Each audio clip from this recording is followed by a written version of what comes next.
When you think of Pikmin, you probably think it's another bright, sunny Nintendo franchise, right? You play as a cute little spaceman running around with a bunch of cutesy little multicolored minions, collecting fruit and random doodads, and occasionally fighting with very large bugs. Even with the occasional grisly deaths of your many multicolored minions, it's about as close to a G-rated video game as you can get, right? Wrong, you fool, you damn moron. Do you know what video you're watching?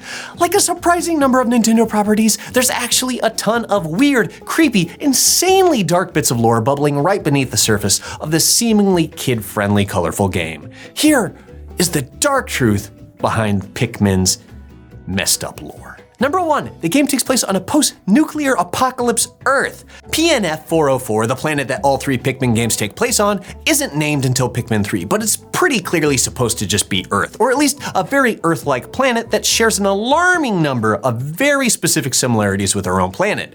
But there's something very ominous about everything. And I'm not just talking about these freaky enormous bugs or the tiny multicolored plant creatures who hopelessly accept whatever dumb suicidal order you give them.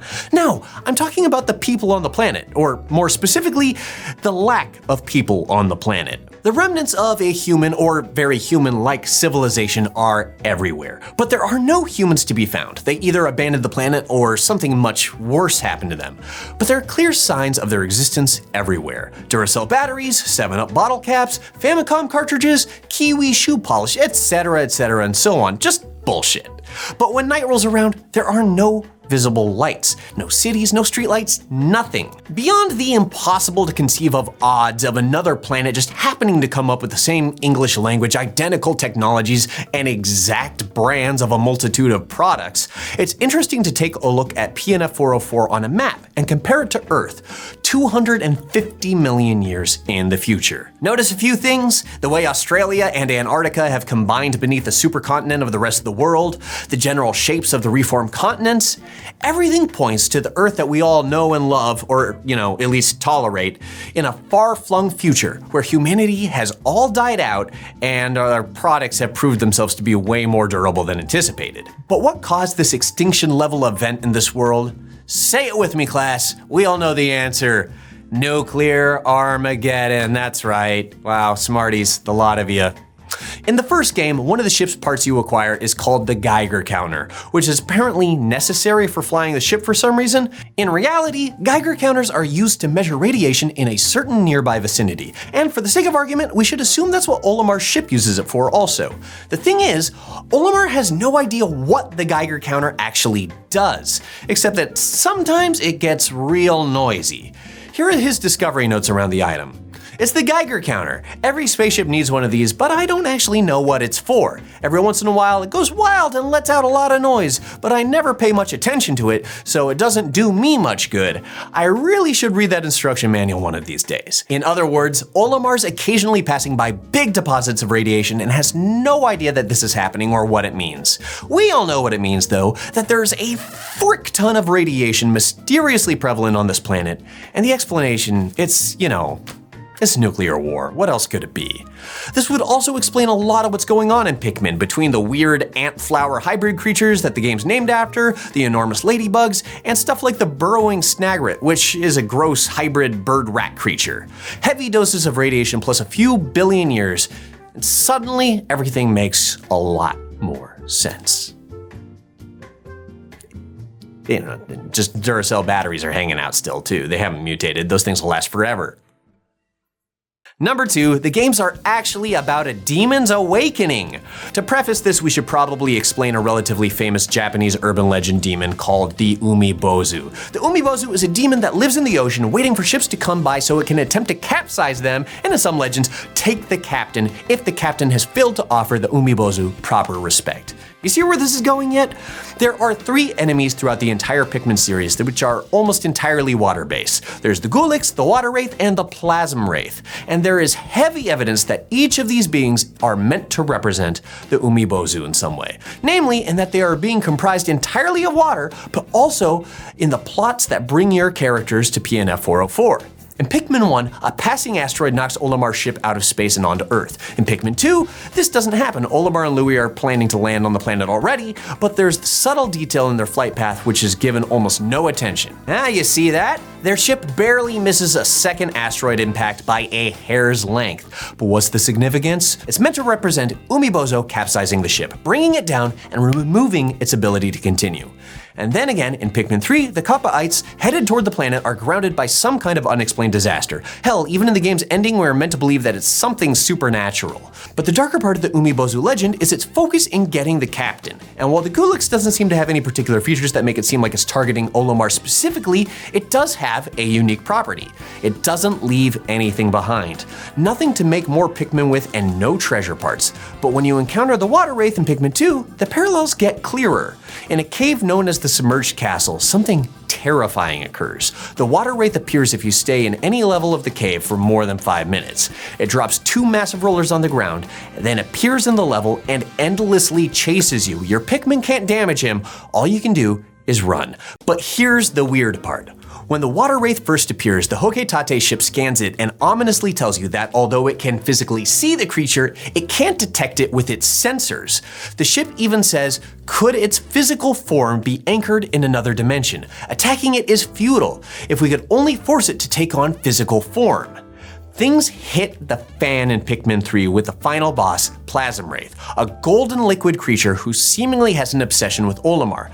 Pikmin 3 has you following the events of Alf, Brittany, and Charlie, who find electronic notes taken by Olimar throughout the game. In these notes, Olimar remarks that he sees a glittering gold material on the top of a tree, and that he will explore it the first thing in the next morning. Then, Olimar remarks that the life form has, quote, taken a real shine to him, but refuses to let go. Every time he tries to leave the tree with the Plasm Wraith, it forcibly takes him back to the top of the tree. As the Koppaites try to save the unconscious Olimar, enemies appear around the area. The enemies just melt into the ground in a golden liquid, as they're just projections by the Umibozo/Plasm Wraith. The arc of the 3 Pikmin games tracks with the idea that Umibozo is Gulix from Pikmin 1, who evolves to the Water Wraith in Pikmin 2, and finally into its ultimate form, the Plasm Wraith in Pikmin 3. And all the while, it remained obsessed with taking down Olimar, the captain of the ship that awoke it from its slumber. Wow. Number 3, the Luigi stand-in sidekick is actually one of the most devious villains in Nintendo history.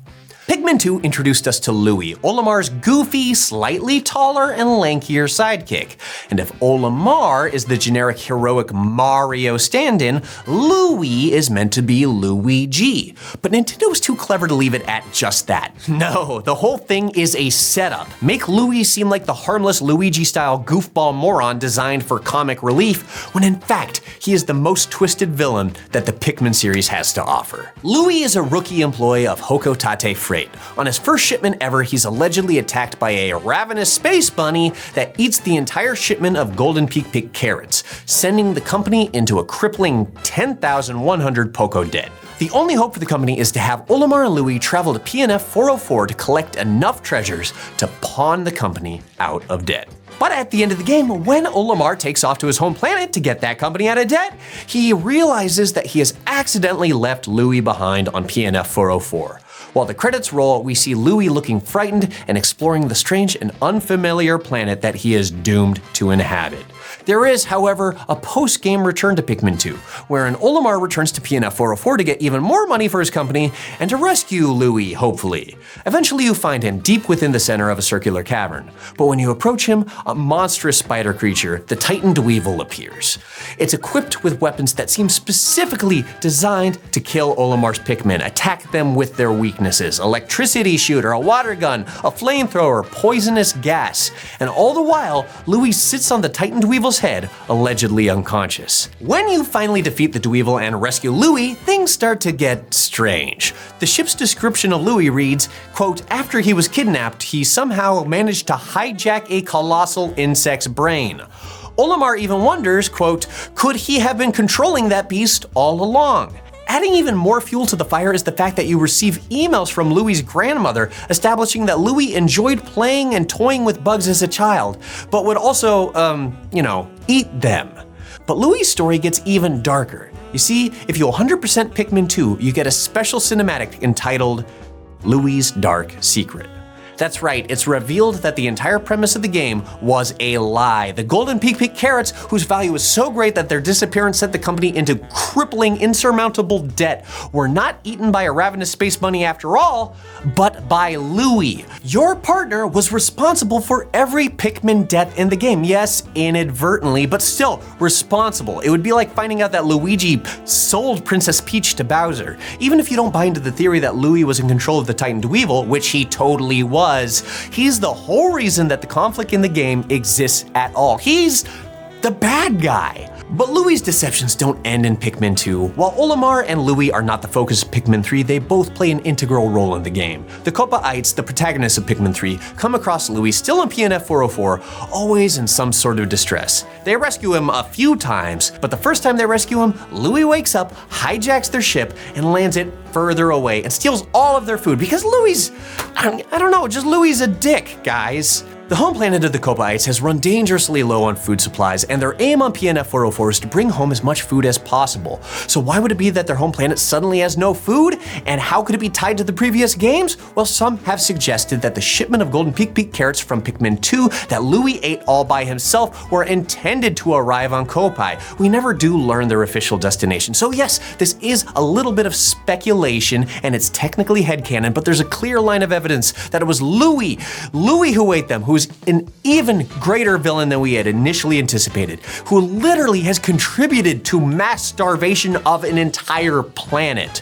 There's also an implication of darker forces at work between Pikmin 2 and 3, that perhaps the demonic entity represented by the water bosses has infected or possessed Louie in some way, making him a pawn of planetary evil. But we know that Louie ingested some of the water wraith in Pikmin 2 willingly. It didn't attack him or try to take him over by force. Louie actually invited it into his body by trying to eat a monster. In the game's Piklopedia, Olimar writes a detailed explanation of the biology of the creatures on the planet, while Louie writes detailed explanations of how to cook and prepare each creature for a meal. Under the water wraith section, Louie writes inedible, known to cause mass hysteria, followed by leg spasms and internal thunderings.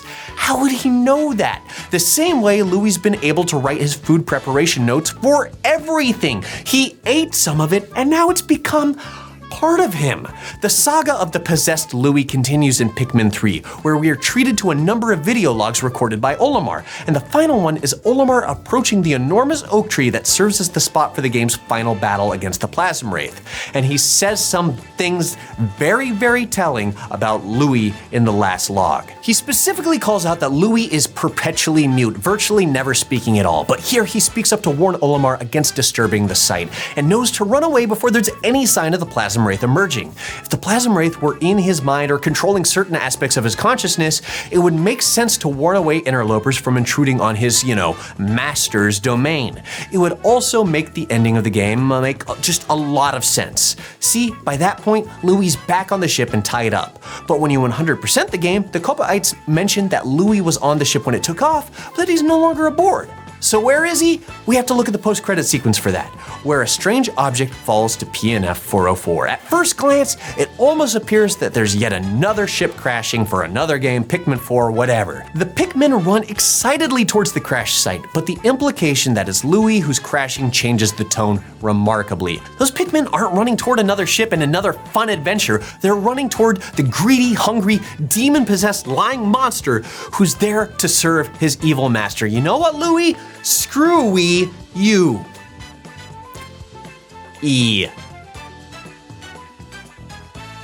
That's right.